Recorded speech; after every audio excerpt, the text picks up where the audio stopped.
Hi, Kate. Nice to meet you. I'm Renata. Welcome to our session today. Nice to meet you too. I must thank you for coming today. How did you get here? How did you find the traffic? I drove today. The traffic wasn't too bad. I got here in about 15 to 20 minutes.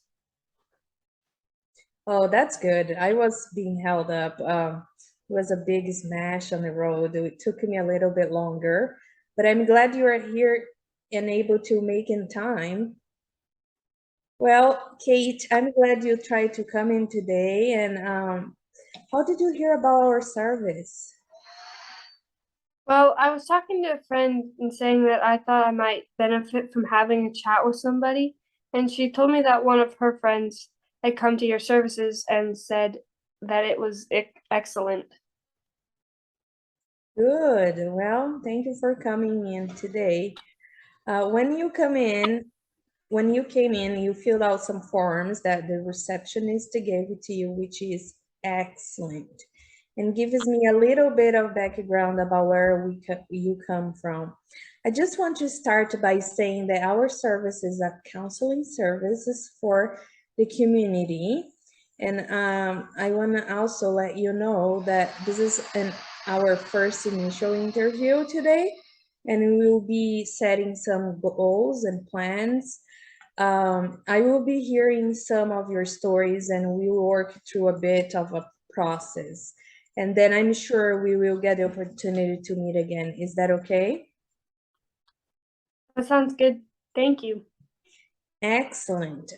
Related to the document pack that has given to you to sign, there's some information on how we keep our privacy and confidentiality. So I just want to clarify before we go into our session today that everything you say to me today will be kept confidential. However, a mandatory report, which means that if you tell me something that I feel that you are maybe in a risk or may be at risk of harm yourself or someone else, especially children or elderly, or if you participate in illegal activity, I will need to let somebody know so that we can get you some help and assistance in dealing with that situation. Is that okay? Yes, that's fine. I understand. Thank you. Excellent. So let's start with what has brought you here today? Well, my husband and I have been fighting off and on the last couple months, and I'm just noticing that we can't seem to come to any agreements lately. I'm losing sleep and I'm feeling exhausted. I'm at the point where I feel I might not like to continue the marriage. Okay. So how long have you guys been married? 8 years. Wow, that's a decent amount of time. Do you have any children? Yes, we have 3 children, two little ones who are under the age of 5 and a 7-year-old who's at school. Okay, so you must be kept busy.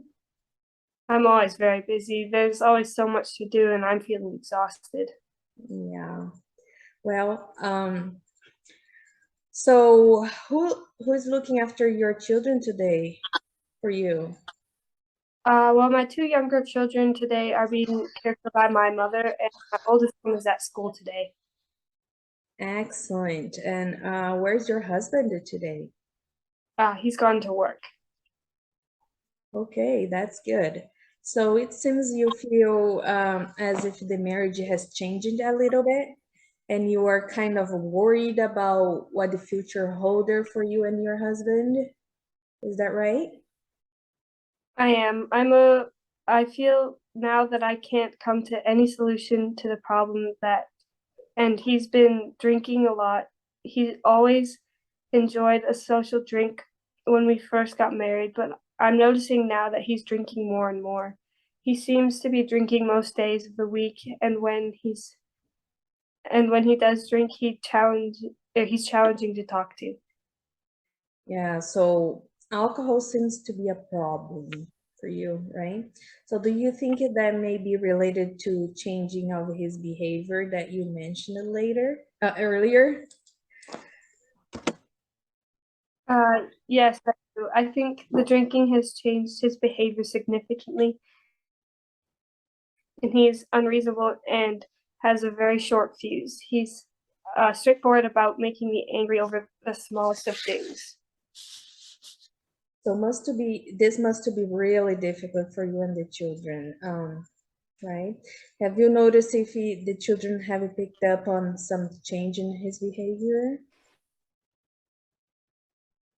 Well, he's had a very good relationship with the children and is actively participating in their lives.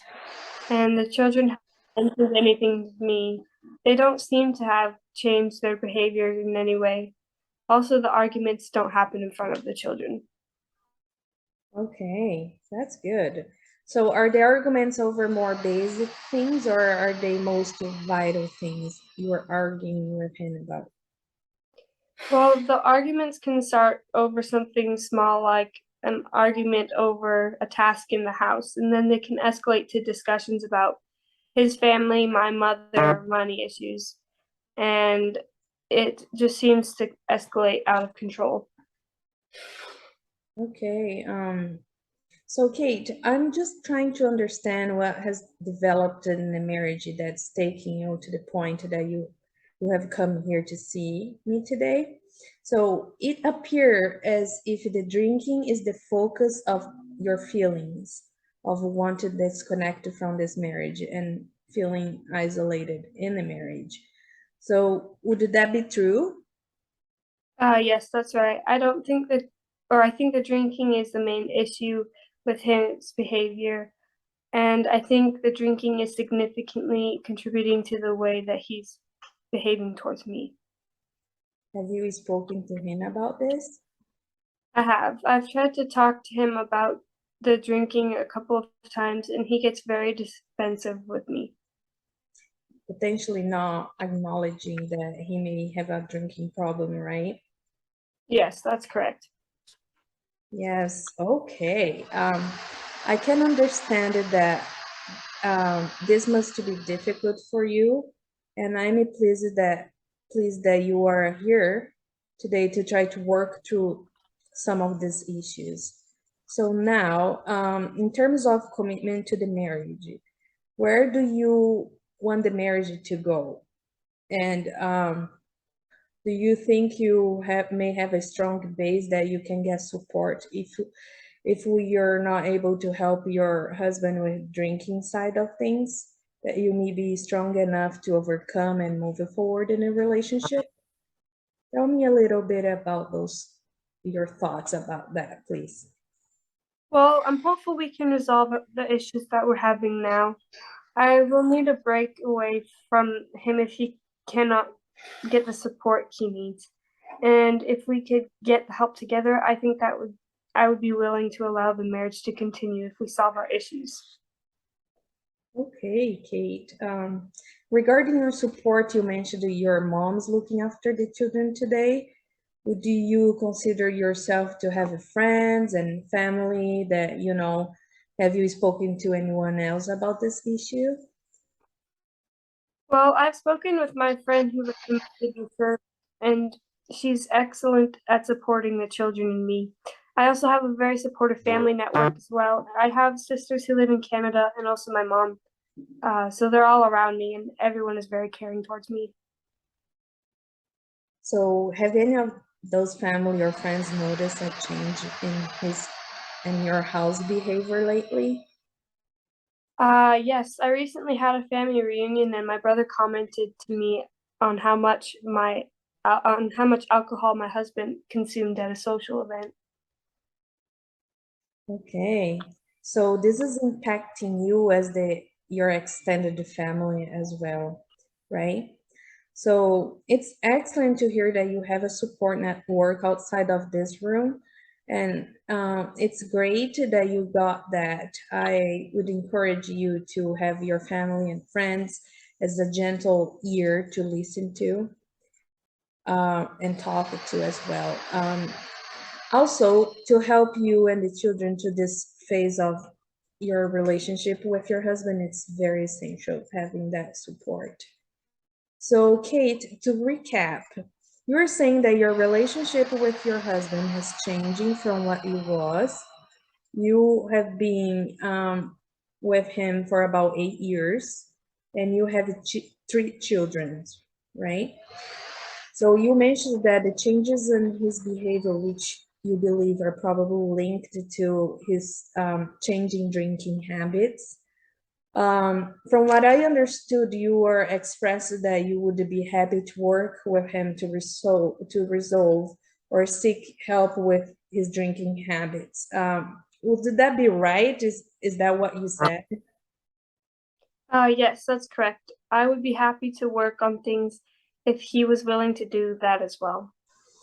Not knowing your husband, I guess I would probably needed to ask you if you think he would be receptive to some marriage counseling. Is he the type of person that may be receptive to that? Do you think I would be able to approach him when he was calm? I think that yes, he would probably be receptive to that. Okay, that's positive. So that's good because some people that I meet, their answer would be very different. So I think that's very positive for you. Kate, I think that we probably needed to look as continuing this therapy. So I would love to meet up with you again. Still, we probably needed to explore getting you some marriage counseling and seeing either your husband may be interested in looking at it. Some services can help him with his drinking habits. So if it's okay with you, what maybe to do from here is meet again. What time is the best for you? Like any Thursday or Friday during this day is good for you? Yeah, that's perfect. Well, we will organize maybe for this time next week and we will meet again. Uh, but in the meanwhile, I think we probably needed to put you in contact with a relationship counselor. We will try to get the side of the things going in, and as a result, we will be able to work on how receptive your husband is to seek help for him potentially. So as well, you mentioned that you probably would like to escape a bit from it at the moment. Some things that you may be able to do is to take time yourself away from the situation. If you feel it's too much, maybe you may be able to tap into your mom, family, and friends if you don't feel comfortable using some of the services in the area. What do you think about that? Is that be good? I'd appreciate that. Thank you. Okay, well, thank you, Katie, for taking the time. I'm really happy that you could come in today, and I look forward on going this journey with you. We can't fix everything here today. It will be a process. It takes time, and hopefully together we can see a positive outcome for you and your family. Well, thank you very much for talking to me today. It's been great. I look forward to seeing you next week. Thank you very much. Well, have a great week and talk to you next week. Bye. Okay, bye bye.